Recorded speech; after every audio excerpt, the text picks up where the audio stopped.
All right, welcome to this explainer. Today we're going to unpack a really dark, incredibly sensory-rich chapter of history that didn't just alter lives, it literally changed the fate of an entire subcontinent forever. You know, history's pages are often written not with ink, but with the blood of the innocent.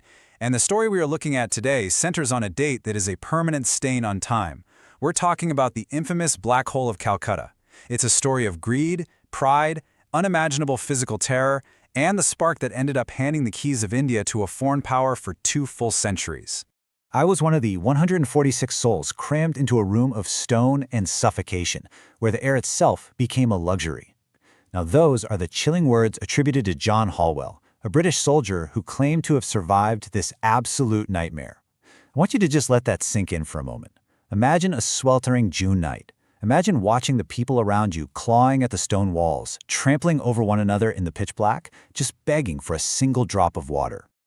Okay, let's dive right into this and rewind to exactly how we got to that horrifying moment. The date is June 20th, 1756. This wasn't just some random act of cruelty, it was the explosive climax of massive political friction that had been building up in Bengal for a while. The atmosphere was incredibly tense, and you had 2 massive, unyielding forces on a direct collision course. To really grasp this tragedy, we have to look at the incredible clash of motivations that caused it. On one side, we have the British East India Company. The sources paint a picture of them getting, well, exceedingly greedy. They weren't just trading anymore, they were actively expanding their trade posts in Calcutta into a massive, fortified military stronghold, and they were doing this entirely without permission.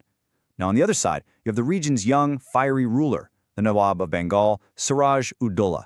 Fueled by immense pride and the absolute need to protect his sovereign land, he basically refused to bow to these foreign powers. Like the great warriors before him, he marched on Fort William with a huge army to stop this unchecked British expansion right in its tracks.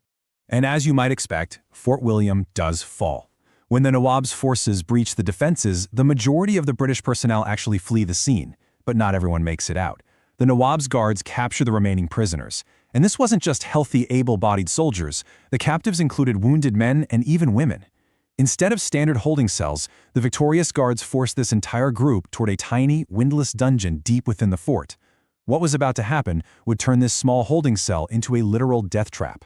146. I really want you to think about that number for a second. The guards rounded up 146 captive human beings. The true horror of the situation becomes so clear when you realize the space they were forced into. They shoved all 146 of those people into a room that measured just 18 feet by 14 feet. I mean, that is a space originally intended to hold maybe 2 or 3 people at most. As the heavy iron door slammed shut and locked them in, the suffocating claustrophobia instantly took hold. In a room this impossibly small, the air immediately began to vanish. For 10 agonizing hours, the prisoners endured what historical sources describe as a literal dance of death. This was the blistering heat of a Bengal summer, remember, locked inside a stone box with 0 ventilation. In the pitch black, the captives weren't just dying from the overwhelming heat, they were suffocating on the very breath of the person pressed up against them. The only sounds in the dark were frantic screams for water and the gasps of those falling to the floor, trampled by the panic, never to get back up. When that heavy iron door was finally forced open the next morning, the sight was unimaginable. Out of the 146 people who were shoved into that darkness, only 23 exhausted souls managed to crawl out alive. They emerged from under a horrific mountain of 123 corpses that had piled high against the door as people desperately tried to escape. And this brilliantly illustrates how a single, localized tragedy can completely reshape global history. Because the story doesn't end when that dungeon door opens. Actually, the real geopolitical earthquake was just beginning. The Black Hole of Calcutta became the spark that ignited a massive fire of retaliation across the entire British Empire. The domino effect from this event was immediate and it was absolute. The dungeon door opens on June 21st, 1756.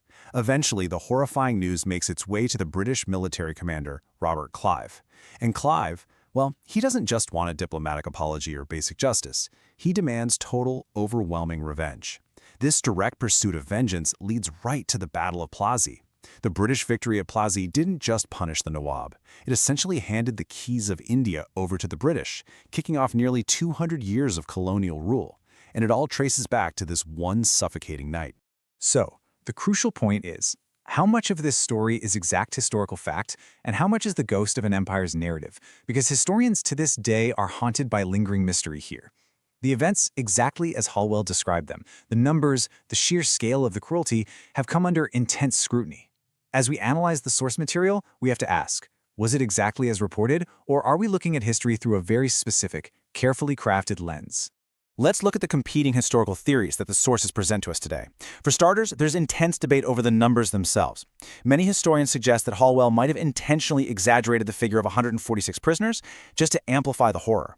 Then there's the geopolitical utility to consider, right? Was this calculated propaganda? By labeling the young Nawab a ruthless butcher, the British East India Company had the perfect, morally justifiable excuse to unleash their own subsequent cruelty and conquer the region.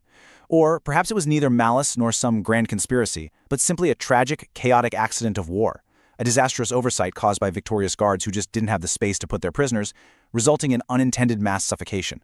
The sources basically lay these perspectives out side by side, leaving the ultimate judgment up to the scales of history.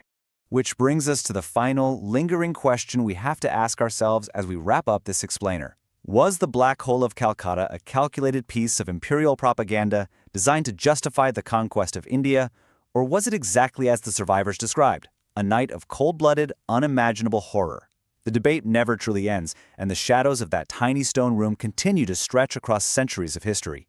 It challenges us to look deeper at the hidden lenses of history and forces us all to wonder, who really holds the pen when the story of the past is finally written?